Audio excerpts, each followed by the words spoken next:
What is going on, Lucid fans? Welcome back to Financial Journey. So today I want to break down why we're actually green despite all the fear in the market. I also want to go over some updated data points very relevant to a lot of investors. Before I do, making sure you guys hit that thumbs up and subscribe is always greatly appreciated. With that though, let's get right to it. Live tickers going at the very bottom, currently up 0.5%, 5.4 million for volume. So today is a little bit lower for volume. In addition to, institutions aren't necessarily buying as much, only 983,000 shares being purchased by institutions on the secondary market. So that's a little bit lower. Similarly, as far as on the dark pool transactions, it is very low for today as well. Keep in mind, today is also Friday. People tend to just not care about Fridays. It's just one of those things. It is what it is. But like I've been saying, there's a lot of fear in the market. So the fact that we're actually green is very surprising to a lot of individuals. Even Jim Cramer is jumping on board, ultimately saying that the Feds are going to continue to raise the rates until basically the economy is in severe trouble. And then there's obviously Michael Burry. He's one of the biggest bears out there. He's just going to be waiting until the whole market crashes to oblivion. Then he's going to hold up a sign basically saying he's right. Until then, he's just going to continue with the FUD, which in the end is getting a little bit annoying. That's at least to me. Keep in mind, I'm not a financial advisor or anything, so do your own due diligence at the end of the day. But today is a little bit more of a backwards day. And I know hypothetically when we were going in around April, we did have a similar kind of action within the broader economy.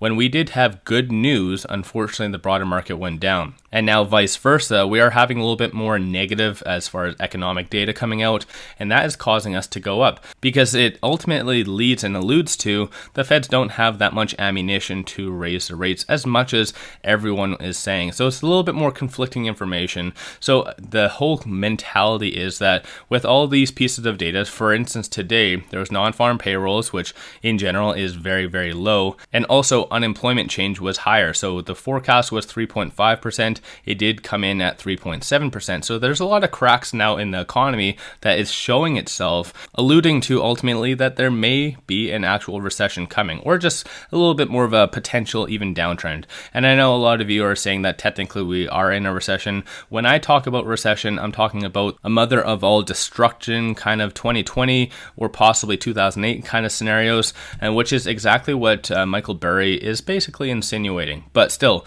there's a lot of negative stuff that is starting to come out, giving the broader market a little bit more of a bump.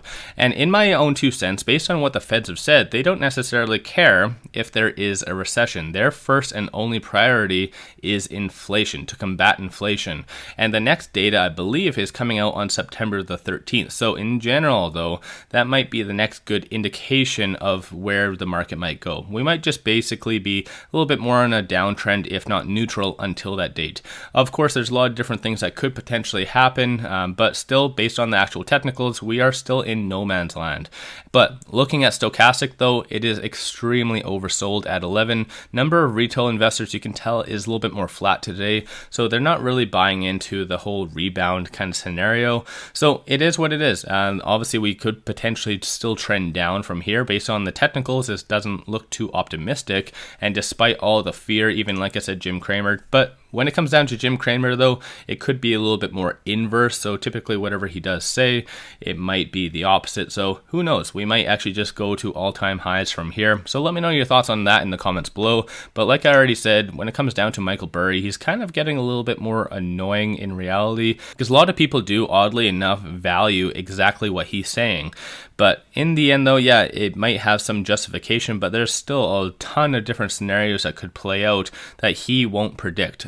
So I think it's just one of those things that we might have a little bit more of a further downtrend, because like I said, a lot of the actual economic data coming out is showing a little bit more underlying cracks, such as what came out on Wednesday, today, and even last week about the retail sales. It's just a little bit more cracks, but I think inflation was going to do that one time or another. And because keep in mind, a lot of this data and what happens to consumers is typically delayed. But like I said, this is only for entertainment purposes, so I could be completely wrong. But with that though, looking at the Fibonacci, things have adjusted a little bit. So currently trading at 1549, so currently between the S1 and the pivot, which is fairly good considering other growth stocks out there aren't doing nearly as well. So in the grand scheme of things though, I know it does look a little bit more bleak, but this is a great time to buy in my own 2 cents. I did take advantage and I added to my position yesterday, and if it does continue to drop, for instance, even sub $15 or even 13 or 10, whatever people are saying, I'm going to continue to add because I do know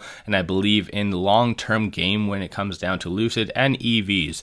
I don't think anyone can sit there and say that EVs are going to be lower than what they are in the coming future. There's going to be just more and more growing dependency on EVs, and I think this is a great time to buy in during the huge amount of fear, and when there is blood in the market, that's typically the best time to buy.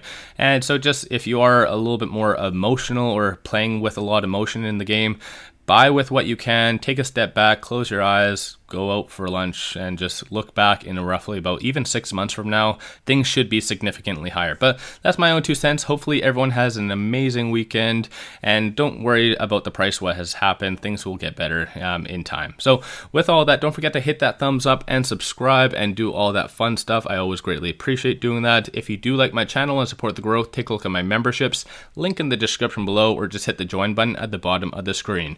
With that though, I appreciate you guys watching, and let's all make a lot of money on Lucid.